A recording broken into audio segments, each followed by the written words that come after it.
సంగారెడ్డి జిల్లా హత్తూర మండలం చందాపూర్లో ఉన్నటువంటి ఎస్బీ ఆర్గానిక్స్ పరిశ్రమలో ఘోర అగ్ని ప్రమాదం జరిగింది. పరిశ్రమలో ఉన్న ఆయిల్ రియాక్టర్ అకస్మాత్తుగా పేలిపోయింది. దీంతో అగ్నికీలల్లో చిక్కుకొని పరిశ్రమ యజమానుల్లో ఒకరైన హైదరాబాద్కు చెందిన రవి, ఆంధ్రప్రదేశ్, తమిళనాడులకు చెందిన ప్రొడక్షన్ ఆఫీసర్లు సుబ్రహ్మణ్యం, దయానంద్, మధ్యప్రదేశ్కు చెందిన మెయింటెనెన్స్ ఇన్ఛార్జి సురేష్ పాల్ సజీవ దహనమయ్యారు. చందాపూర్ గ్రామానికి చెందిన కార్మికుడు చాకలు విష్ణు హైదరాబాద్ నిమ్స్ ఆసుపత్రిలో చికిత్స పొందుతూ మరణించాడు.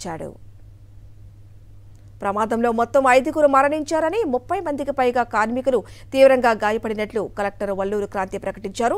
గాయపడిన వారిని సంగారెడ్డి ప్రభుత్వ ఆసుపత్రికి, స్థానిక ఎంఎస్ఆర్ ఆసుపత్రికి, హైదరాబాద్ నిమ్స్ ఆసుపత్రులకు తరలించినట్లు తెలిపారు. గాయపడిన వారిలో 7గురు పరిస్థితి విషమంగా ఉందని వివరించారు. మంత్రులు కొండ సురేఖ, దామోదర రాజనరసింహ, జిల్లా ఎస్పీ రూపేష్, వివిధ శాఖల అధికారులు ఘటనా స్థలాన్ని సందర్శించారు. ఎస్బీ ఆర్గానిక్స్ పరిశ్రమలో 200 మంది వరకు షిఫ్టుల వారీగా పనిచేస్తున్నారు.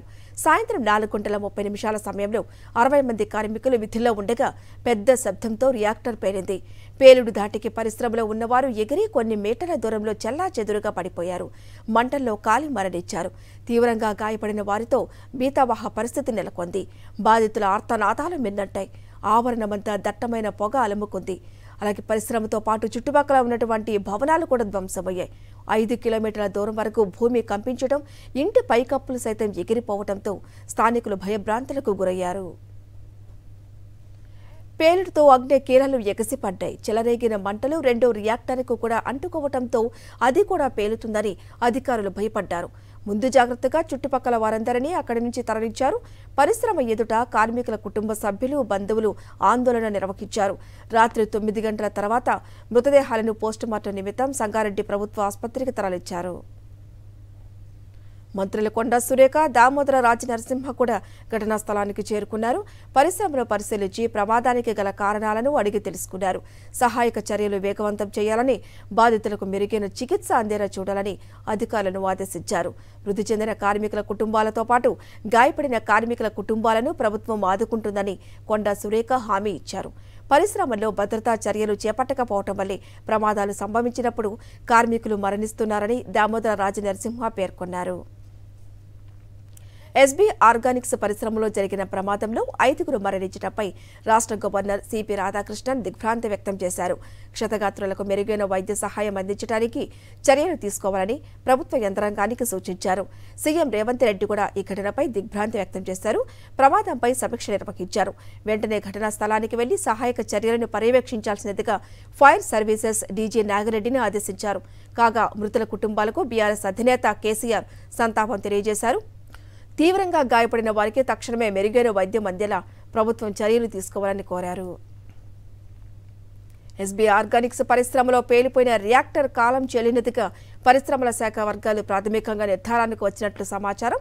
ఈ కారణంగానే రియాక్టర్ నుంచి ఆయిల్ లీకేజీ జరిగి అగ్ని ప్రమాదానికి దారితీసిందని, రియాక్టర్ పేలిపోయిందని అధికారులు భావిస్తున్నట్లు తెలుస్తోంది. కాగా ప్రమాదంపై ప్రాథమిక విచారణ ప్రారంభించామని, ఇప్పుడేమీ చెప్పలేమని inspector of factories Praveen Kumar తెలిపారు. ఇలా ఉండగా పరిశ్రమలో మొత్తం 3 యూనిట్లు ఉన్నట్లు అధికారులు గుర్తించారు. యూనిట్ 1లో ప్రమాదం జరిగింది. ఇందులో గైనిడైన్ నైట్రేట్, గైనిడైట్ కార్బోనేట్ తయారవుతుందని అధికారులు తెలిపారు. ఇవి పేలుడు పదార్థాలకు సంబంధించినటువంటి ఉత్పత్తులని వివరించారు. మిగతా 2 యూనిట్లలో బల్క్ డ్రగ్స్ తయారవుతాయని పేర్కొన్నారు. దీంట్లో ఈ కెమికల్ రియాక్టర్ యూనిట్ ఉన్నాయి ఈ షెడ్ మొత్తంలో కూడా. దాంట్లో రియాక్షన్లో ప్రాబ్లం అయినట్లుంది. ఇది బ్లాస్ట్ జరిగింది. దాంతో ఇప్పటివరకు టోటల్ 5గురు చనిపోయారు, ఇంక్లూడింగ్ ప్లాంట్ హెడ్ ఒక అతను రవి అనే అతను. సో మిగతా ఫైర్ ఇన్సిడెంట్ జరిగింది. దాని మీద ఇమీడియట్గా మన ఫైర్ సిబ్బంది వచ్చి ఆర్పేయటం జరిగింది. మిగతా డెబ్రీ కూడా తీసేస్తున్నారు. కెమికల్ రియాక్షన్స్లో ఏ విధంగా జరుగుతుంది అనేది లోపల మనం చెప్పలేము. దానికి వాటెవర్ ఆ రిలేటెడ్ ప్రొసీజర్లో ఏమైనా లోపాలు ఉంటే తప్ప అటువంటివి జరిగేదానికి అవకాశం లేదు. దాదాపు 56 మంది ఈ ఫ్యాక్టరీలో పనిచేస్తారని చెప్తున్నారు. ఈ దగ్గరలో ఉన్న వాళ్ళు అయితే ఇంకా 4-5 ఉన్నారు. వాళ్ళు అయితే చనిపోయారు. దూరంగా ఉన్న వాళ్ళు ఇంజురీస్ తోటి హాస్పిటల్లో ఉన్నారు.